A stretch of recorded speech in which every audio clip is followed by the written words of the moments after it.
just to add a little, my thought would be to be a publisher yourself, honestly. With Tumblr, I mean, Twitter's a CMS as well, Facebook, all of these platforms. Obviously, as Nicole and Steve have mentioned, use the stuff, be a student of it. But there's nothing better than getting out there and trying it. And if you set up a blog on Tumblr, for example, then try and grow an audience and figure out how to distribute, how to use Facebook and Twitter. Because all of those skills, you'll learn the CMS skills, the metadata, the search engine optimization, the social media optimization. Those translate really well when you end up at, especially in an organization like the Atlantic, where it's great to write awesome content, but we need to get to a wide audience and have impact there. So that would be my best advice is to be one. What else would I say? Well, during our introductory call, you had a very simple answer. Code. Yeah, I was about to say that. I would say that to anybody. If you want to make a lot of money and be employed for a long time, learn how to code. The supply-demand imbalance in DC in particular is unbelievable. I cannot find a web developer. And if I do, I've got to pay them at mid-20s. They're making 6 figures almost. And they get offers for like 20-30% higher than that from other people in DC to leave. So it's tough. And if you want to go one step further, mobile development and responsive design, HTML5, there's just nobody to hire. And I feel like I have a good platform, a brand that people want to work for. It's very hard. It's very hard. So that's a great way to, if you want to be in the publishing business, to be in a job for a long time and get well compensated. Can I just interject real quickly? Sure. Some of you may notice Em and I keep looking at each other and smiling because everything we've mentioned is something that Emma does. And that's how she's indispensable to us. So all the things that have been mentioned, she does. And that's how you get to have a good job. Can I also just say, I'm not sure you all know, Scott arguably, probably more so than any other magazine executive in the country, has made this work, has made the transition from a 150-year-old print magazine that was losing when we acquired it. There was very little due diligence, and we bought it and we were told that it was losing $5 million a year. It was losing $12 million a year on about similar revenues. And he has turned it into this, the brand into this unbelievable multiple platforms and events, and I think more successfully than any other publisher in the country has figured out how to make a consumer magazine and a consumer brand relevant. And so you're hearing from arguably the best in the country tonight. And Ani, how would you respond to Andy's question again, since you started doing digital products so early on?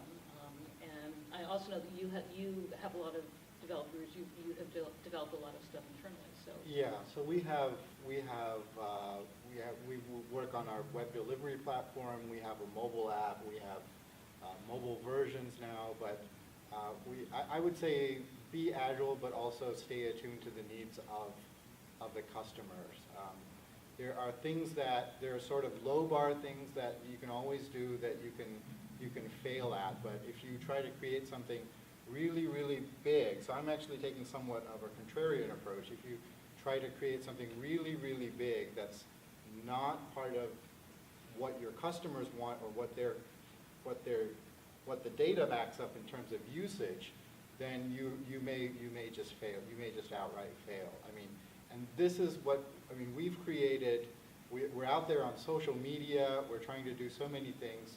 We've created multiple platforms, but scientists, when they actually access our content, we have an HTML version, we have Active View PDF, we have so many beautiful versions out there, but when scientists actually access the content, they still look at the PDF, they download the PDF, and they print it out, and they mark it up with hand. So we've been trying to change for over the last, and I've been doing this myself, we've been trying to change customer behavior for the last 15 years, coming up with all these cool new ways that they can look at it. So I would say, do all the new things great, but also stick to doing the right thing in the core competency. And that's where I would say our production team has been very safe that way. They've been improving their production timelines. They have a very fast automated workflow now. They're very very good at XML and other types of markup, but the actual finished product, it looks gorgeous, but it's still a PDF. The one that most people are still using is a PDF, so we can't change that, so. But you have to admit that at least the PDF is one step away from the print. You know, so it's taken 15 years, we've weaned them from the print. You know, but I think that it pays publishers to actually try to stay ahead of the customers. I think that ACS has done a good job of providing things for the future. Yeah, I think that's a really good point. I mean, if you're ever going to make money and keep your job and all the rest of it, you want to know what the customers expect, but you also want to anticipate a little bit, and that's what I'm talking about when I'm saying looking at what the consumer publications are doing. That's one way. But in our case, we've got, they're vertically integrated publications serving an industry that is, you know, has some very sophisticated companies all the way down to the mom and pop shop down the street. We are dealing with agencies. It's about 20% of our advertiser base. We're dealing with people who are creating their own ads, and our production person is creating ads for some of these people. And so, you know, Beth, that's my production director, she's very attuned to what our customers, the paying advertisers, those stakeholders, need and want and expect.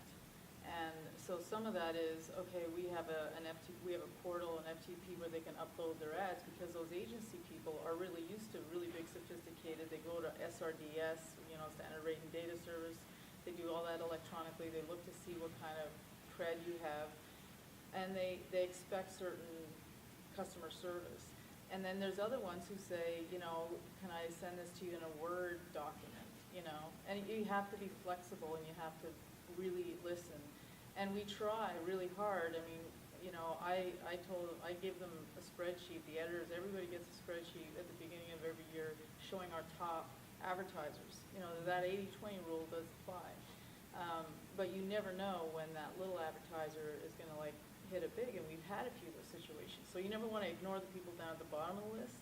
You better know your top 10 advertisers, and that doesn't mean you lay over for them like the editors, you know, have a little bit of a church and state thing, but you really need to know your customers and what they expect of you. And that's true in any business, I guess, but for sure you have to be flexible. Okay, one thought, just to mind, which goes along, is the second, first of all, thank you for your kind words. By the way, this was not me solely. There were plenty of people involved, so don't give me too much credit. But for the Atlantic turnaround. But the other reason to do your own publishing venture, whether it's a free thing like Tumblr or to push something up to you know, an iPad platform or e-Kindle, e-Single on Amazon or whatever, is I think for us in particular, Atlantic Media, but I think more and more with the bigger media companies that I talk to, they're looking for people who have entrepreneurial experience. Because what you're hearing here is you need to actually do, and like Emma, a lot of everything. And if you build something, even if it's failed and it was a grand failure, you kind of had to wear 7 hats and figure it out, and you understood, hopefully, you know, what didn't work. And I think, so more and more, I think people like me are looking for that. We just feel like we can put you in a position and you'll adapt, versus someone who's been at the Wall Street Journal for 15 years, and to come into my organization, I wouldn't even look at that on the resume, honestly. I just think that their whole way of doing things is so baked at this point. So I love the entrepreneurial experience, even if it's side projects or whatever. And honestly, we're trying, Steve was there when the two pillars, which they still are, of the Atlantic Media Company were spirit of generosity and force of intellect, hire smart, nice people effectively. We're literally adding a third pillar, I think. We're trying to get our owner to approve the language, entrepreneurial spark. You know, do what it takes to get it done and innovate, always be thinking innovation. So.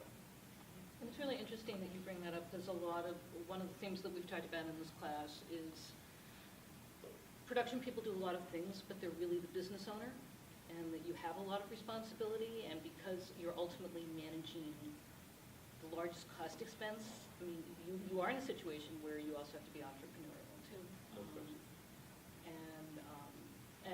It didn't used to be that way, but if anybody wants to go into production, I think that among other things, you can do this, and you know, you have the independence to be proactive and to come up with new workflows and systems or vendors or whatever to.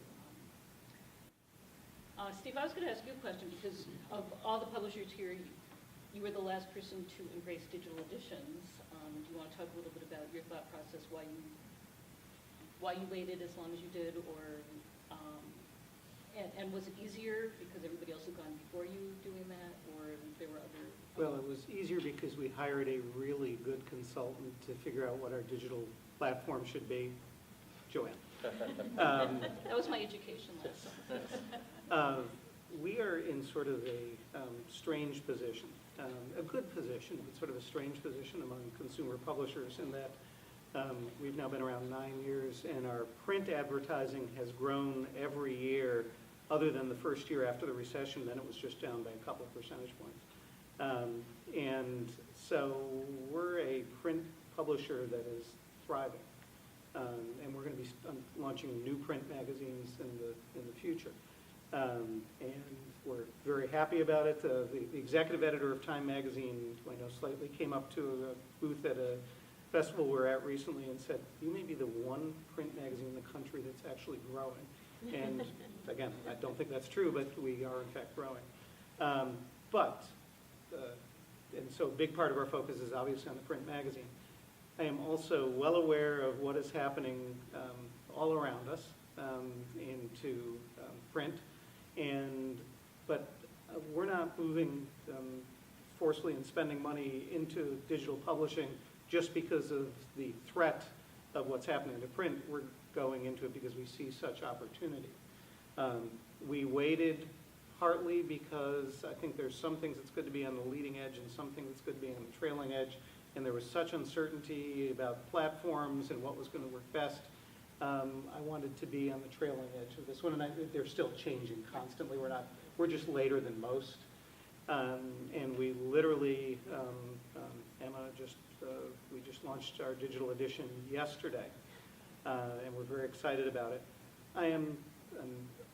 We ended up with, what's the new name of the company? GTexL was Godengo Texterity. Our web platform is through what was Godengo.